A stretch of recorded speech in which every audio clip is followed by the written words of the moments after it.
everybody. Welcome to the start of the Abnormal Psych. I hope I can keep up with it because I'm just about to write my first assignment. If you like these, please like, subscribe, and share. There's a link to the website where you can do the exercises, watch the videos, etc. on the site, and also do old exam questions and answers. Let's get going. This one is huge. It's my third attempt at taking it down to short enough to be comfortable to listen to. Okay, abnormal psychology is about identifying, classifying, and describing abnormal behavior. Here's some key terminology. We're not going to go through it, there's no time, but you can click through this yourself. There's a little revision of the key terminology. Okay, so there's four categories to assignment one. First is prevention, then we have models, then we have classifying, and then we have African. African is possibly the most important for people who aren't African language speaking. Well, Black African language speaking, because you need quite a bit of Sesotho or IsiZulu, Sesotho or IsiZulu to get through this, and they're always tested. Okay, but we need the rest of it as well. It's just I find the African the most challenging to learn. So how prevalent are mental disorders? The answer is at least half of everybody watching this video is at some point in their life going to be diagnosable with a mental disorder. And the most common one is depression, followed by anxiety. So mental disorders are pretty normal. Unfortunately, there's a lot of stigma associated with mental disorders.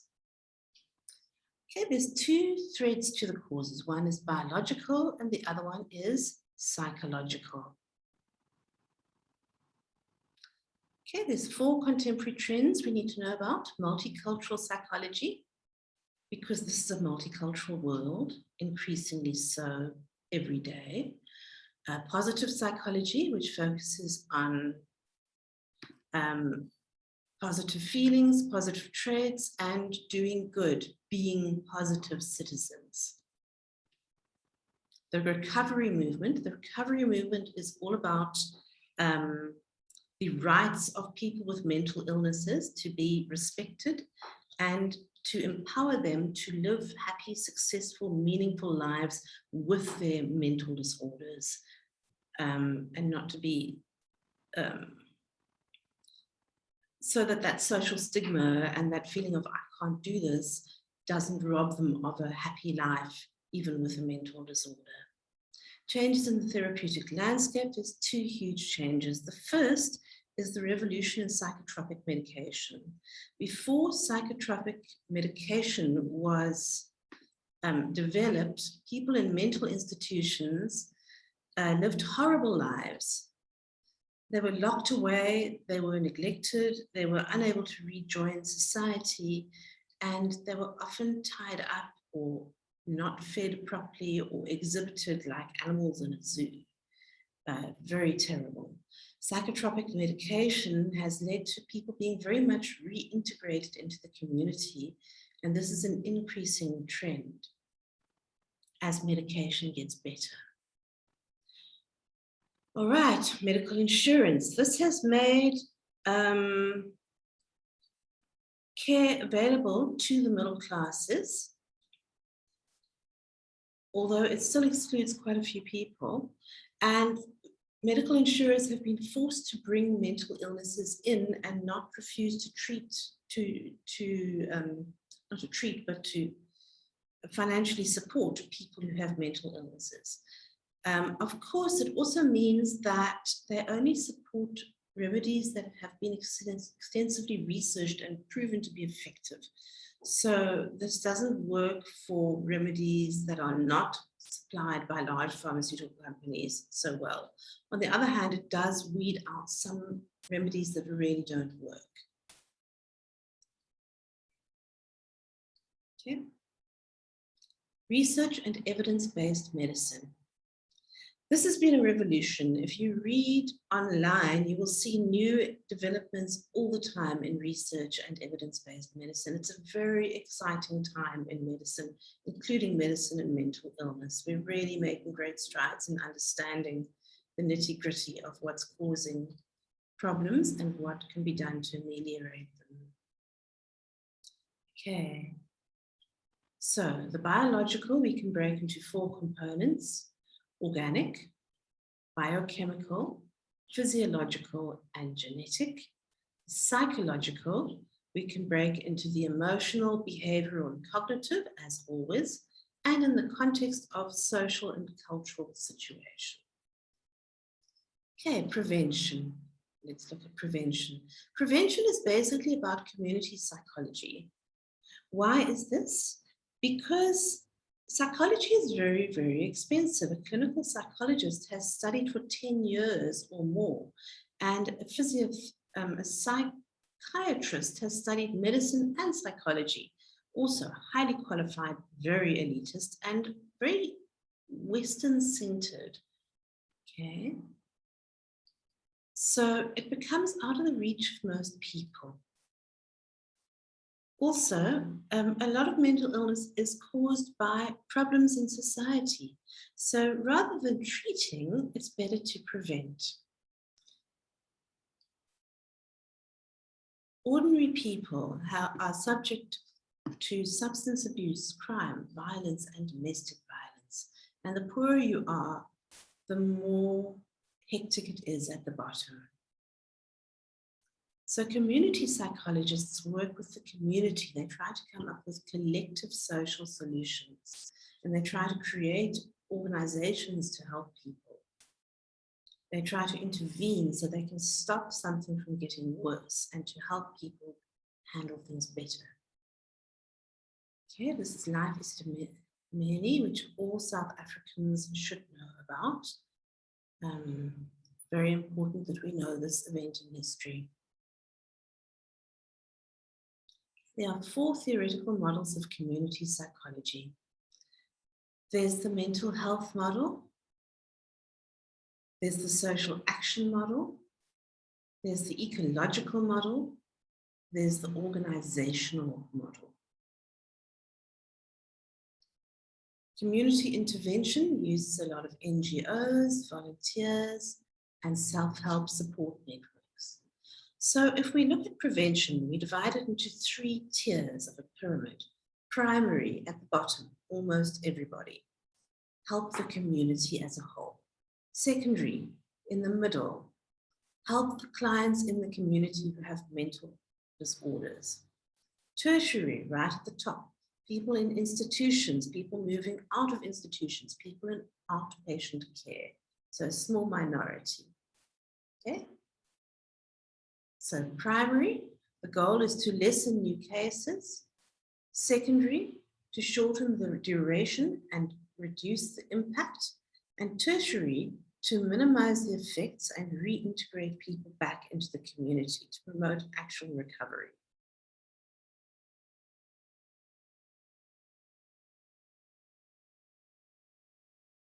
Okay, let's move on to the next part, models of psychopathology. Okay, so this is a little simple because we have here listed biological, psychoanalytic, psychodynamic, behavioral, cognitive, humanistic, and existential perspectives as linear, working with cause and effect. That isn't entirely true when you think about it, but it is what they say. Circular is reciprocal, where the cause and the effect, the cause becomes the effect, which becomes the cause, which becomes the effect. So this is very much true of systems perspectives, family systems, and the ecosystems perspectives, okay? The multipath model is the one we're going to be working with throughout the course. We need to know it very well. And this uses 4 dimensions.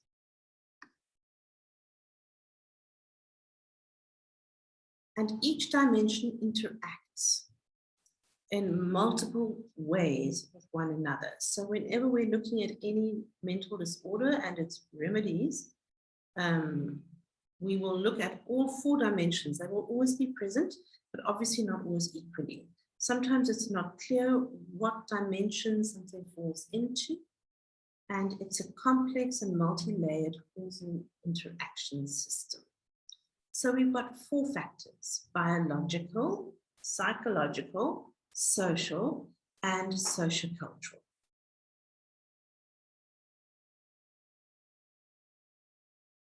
Okay, you can use this little testy thing to practice it and get familiar with all the criteria on the list so that they're at the tip of your tongue when you read them. I think that will be helpful. It's not as much work as it looks. Okay, biological factors. Right, this is very Western, very much in sync with the Western system of medicine and with epidemiological research, or all kinds of research, scientist research, positivist theories, and so on. But there's very strong evidence for it. It holds water. That's why science ends up prevailing. So a lot of what we think of as personal characteristics turn out to have a strong genetic component. Thoughts, emotions, and behavior are biologically based in the brain, but of course they can change brain structure in and of themselves. When you're studying something, you're actually changing your brain structure. That's how you're learning. Okay, so there are many, many mental disorders that are associated with inherent biological vulnerabilities and or brain abnormalities. Medications work by influencing the brain. So studying these medications is psychopharmacology. There are 3 types of psychotropic medications. Anti-anxiety psychotropics, or minor tranquilizers.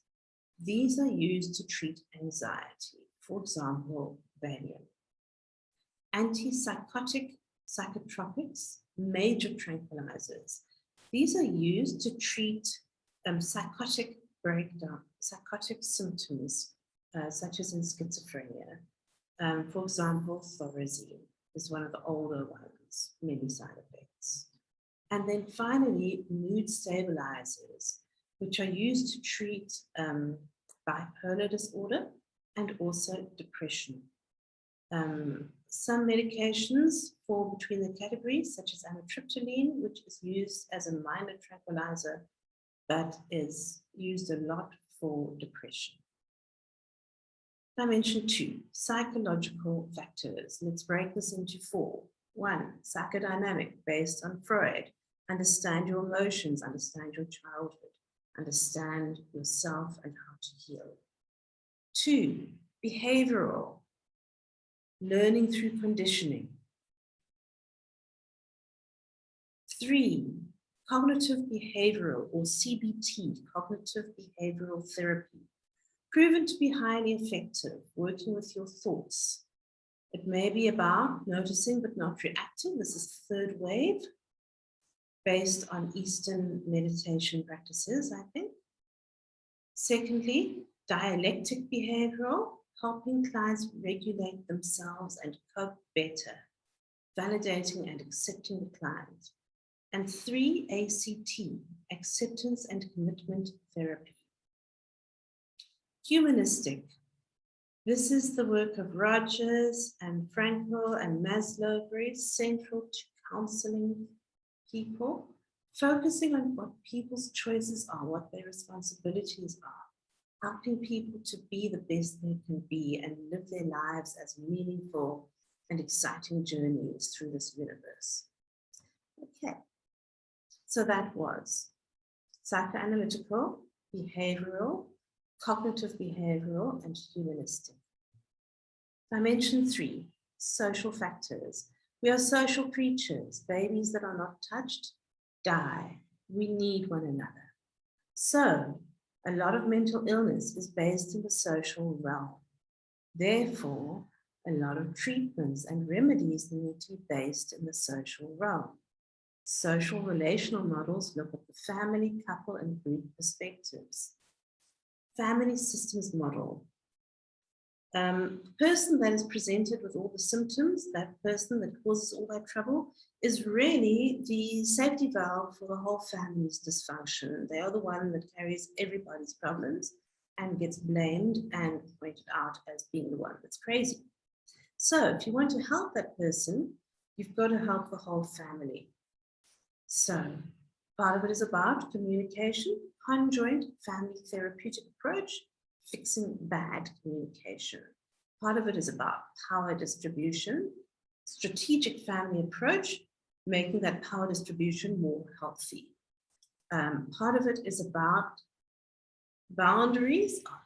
So making those boundaries healthy is structural family approaches. Couples therapy helps people in relationships. Group therapy is getting people into a group where they can help and support and heal together, coming from different backgrounds, but with the same challenges or similar challenges. Yeah, dimension 4, sociocultural factors. Our cultures have a huge role to play in our lives and even in our perception of self, of right and wrong, of boundaries, of everything. And we're getting increasingly, so sociocultural factors are partly about that culture, also about race, gender, sexual orientation, religion, socioeconomic status. It's a very different world if you are rich or poor. Okay. So there are many culturally specific disorders, such as kufungisi's, thinking too much, in short. Cultures can give us their own unique stresses and influence how we express disorders. Okay, mental illnesses can be gendered. Women, depression, anxiety, eating disorders, oppression and discrimination. Men, suicide, substance abuse, antisocial disorders. Class. If you are wealthy, you can get diagnosed and you can get help. Not perfectly, but you have a better chance. If you are poor, this is very difficult. Plus, you are surrounded by dysfunction, you have exposed to violence, you don't get decent food, so every part of you is undernourished, you're stressed out, you have no control over your life because you can't make anything happen without any money, there's more depression and hopelessness, and psychological burdens that come with that situation in society. That low status ranking is very, very harmful. To be looked down upon is a terrible thing. And that's what society does. Immigration and a cultural rate of stress. Extremely stressful to move into a new culture. It's very hard to acclimatize. There are many stresses associated. Race and ethnicity. Again, we live in a hierarchical, racially ranked world. Looking at the Ukraine right now and how people are treated at the border is a very clear indication of that. So that is very hard on people psychologically and in terms of their actual survival. Okay, major stressor. Now, different cultures have very different ways of doing things, individualistic versus collectivistic, etc. And they all drive us crazy in their own unique ways. Okay. Right, third one, classify. When is it a mental disorder? It involves significant disturbance in thinking, feeling, and behavior. It's caused by dysfunction, psychological dysfunction, biological dysfunction, and they throw in developmental dysfunction, as in how you were grown up. Okay, causes significant distress or disability in your ability to function. You cannot function. Okay. 2 exclusions. It's not just that your culture, just because your culture is a bit weird doesn't mean you're crazy. Second exclusion, just because you're a bit weird doesn't mean you're crazy. If you're not complying with the norms, it does not mean that you're crazy. That's called deviance. All right. Okay, there's a little bit of memorizing help. All right. Assessment and classification is based on scientific method. There's 4 steps, of course: formulating a question, stating a hypothesis, testing the hypothesis, and concluding true, false, yes, no, maybe. All right.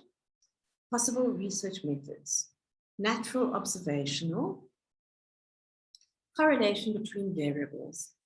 Very nice for when you've got masses of data and very insightful sometimes. Longitudinal method, exploring what happens to the same variables over a long time. Experimental method. Remember, you have the independent variable, which is the cause, the dependent variable, which is the effect, and it needs to be randomized and ideally double-blind, and then independently assessed and verified for the results, methods, and validity. Epidemiological method looks at entire populations of people, such as all the twins. Okay. Case study method looks at a single case study, tends to be biased, but this bias can be mitigated by careful design. There's key terminology. Remember that etiology means both cause and also origin story.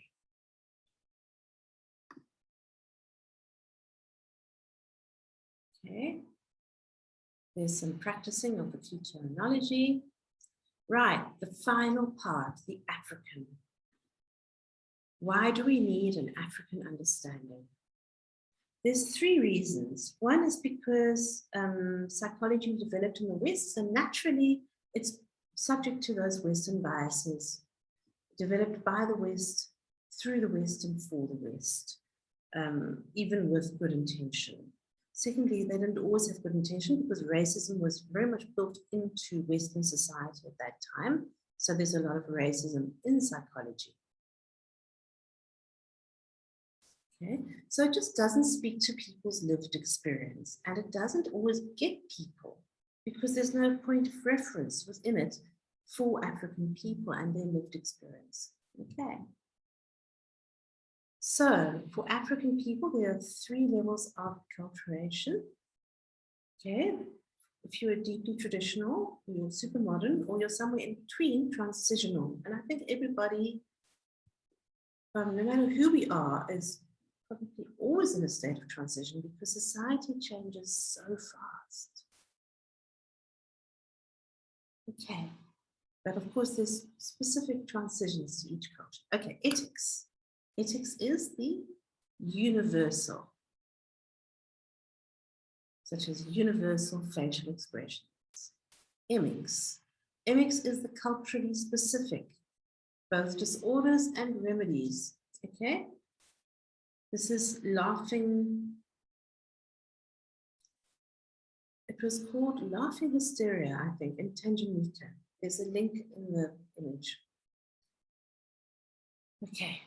The role of culture in psychopathology, culturally unique stressors, culturally specific syndromes due to biology, lifestyle, and everything else. Again, the 4 models. All right, the 4 dimensions of the models. Okay.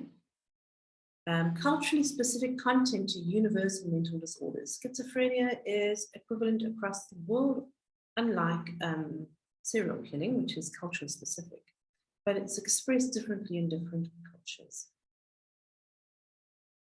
Different levels of tolerance for mental illnesses and interpretations of them. Cultural transitions can be extremely heavy and cause psychopathology in and of themselves.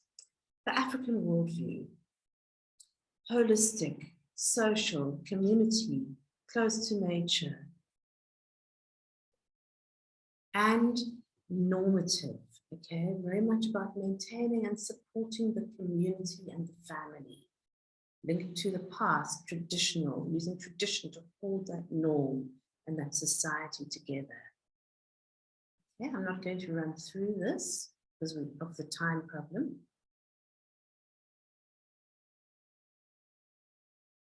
Okay. African psychology or African psychotherapy in the traditional way, in the traditional healer way, asks why, not how, and often turns to the supernatural realm. The ancestors are very important. They're intermediaries between the people and God, and they help to protect the people and look after their interests. Okay, supernatural possible causes for mental illnesses. Okay, sorcery, disharmony between a person and their ancestors, punishment from God, a curse. Natural causes are called umkhuhlane, but ukufakwabantu will include breaking of taboos or traditional customs, because remember, its collective norms are so important. Disruption in social relationships and possession by evil spirits. Illness may lie in the collective rather than the individual, and this is partly why the traditions are so important for healing. Okay? It's not just about you, it's about how you interact with others. The ancestors therefore become angry if traditional social rites are not performed, if they are not given sacrifices, and if you don't tell them what's going on in your life. Okay, key terminology.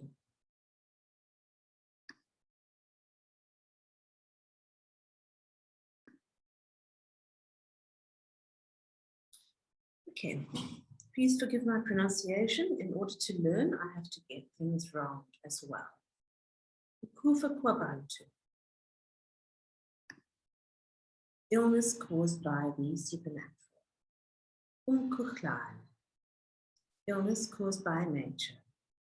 Abaphansi basifulutele. The ancestors have withdrawn their protection. Badimo barifuletse. The ancestors have withdrawn their protection. Ukutwasa, the calling to become a healer or diviner. Amadlozi, the ancestors. Badimo, the ancestors. Umnyama or Senyama. Illness or adversity because you are in a state of impurity. You have come into contact with death or birth. You've had sex, you've menstruated, but you haven't cleansed yourself. You are ritually impure.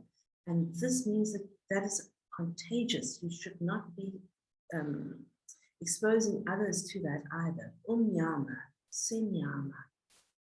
Okay, and so that will make you ill or you'll have bad luck.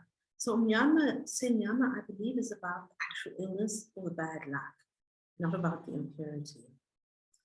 Umkhondo, but perhaps I'm wrong. Umkhondo omubi, crossing a dangerous path. Okay. Ukhlala omobe, crossing a dangerous track. When you go into a new place, there's all sorts of spiritual dangers there. If you haven't protected yourself, you can be negatively affected by them. Moya, moya, emibi.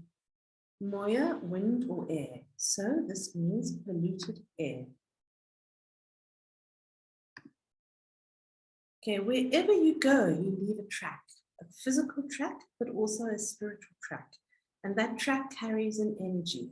So when others cross that track, they can become ill just by passing where someone with bad energy has been. It can contaminate you. Moya omobe, same. So think about going to a train somewhere or catching a train nowadays, a place where things have been broken down.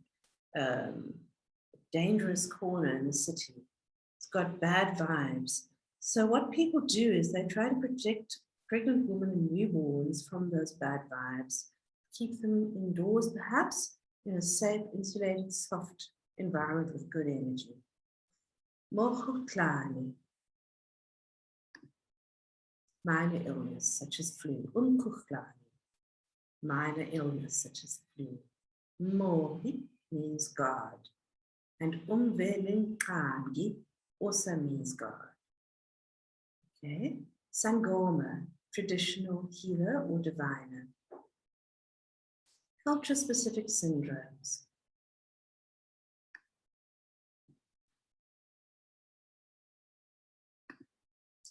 Okay, ukutwasa is very, very important to know, and amafufanyani also. But that doesn't mean the others aren't important. They usually are tested on. Ukutwasa. This is the calling to be a healer and has many, many symptoms and signs. Often it disrupts the person, like pushing them to become a healer, to do something about it. Characterized by intense, complex dreams that keep you awake. So lucid dreams, perhaps, as well. Because dreaming is very important shamanic tradition in the African lineage of healing. Okay, so you can make sacrifices.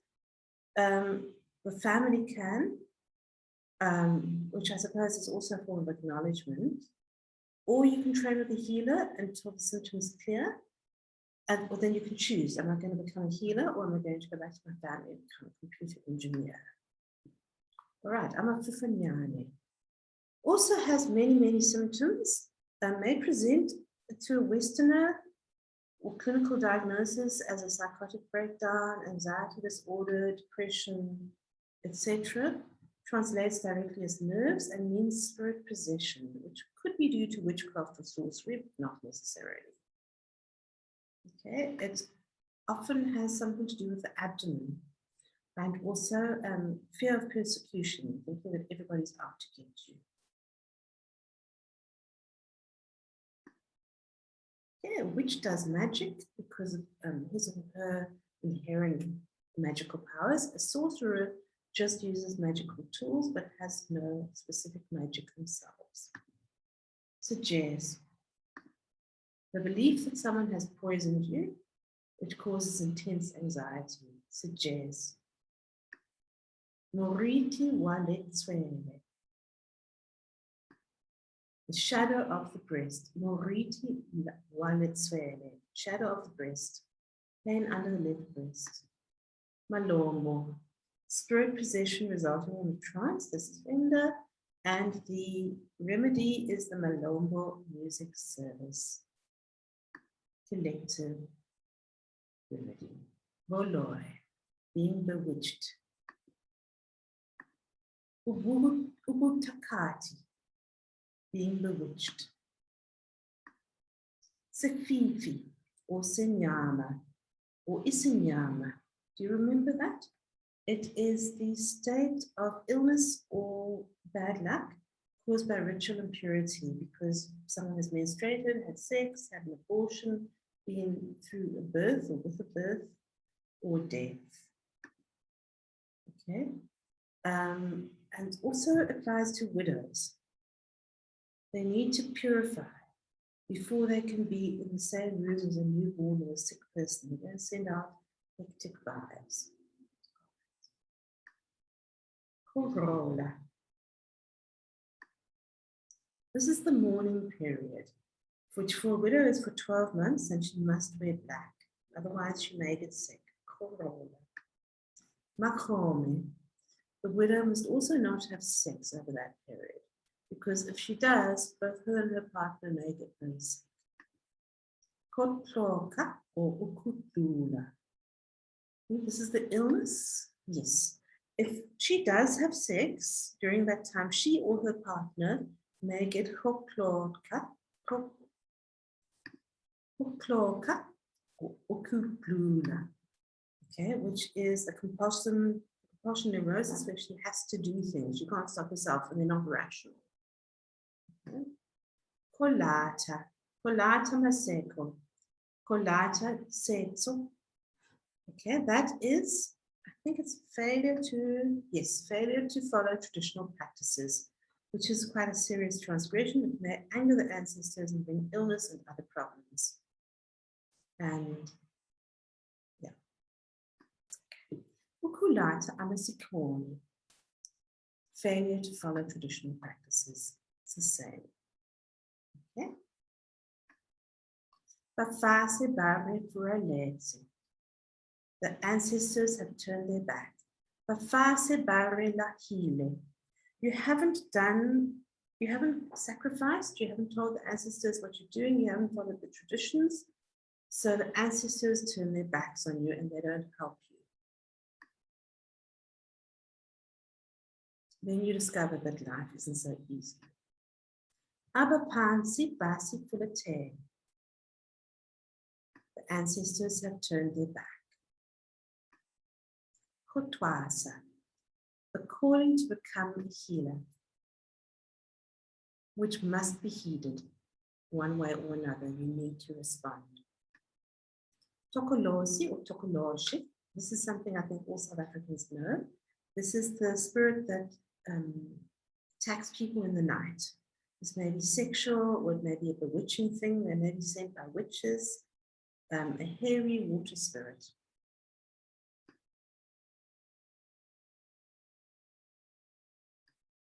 Suggeso or istiso.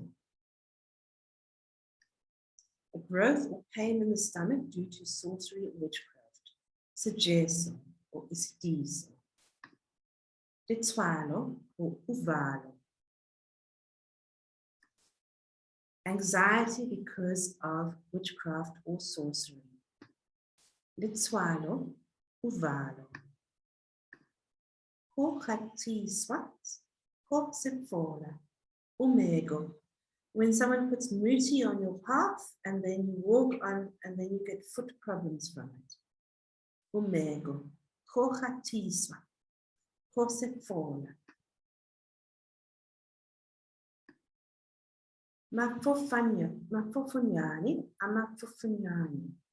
Spiritual possession. Meila. I don't know if that's pronounced right.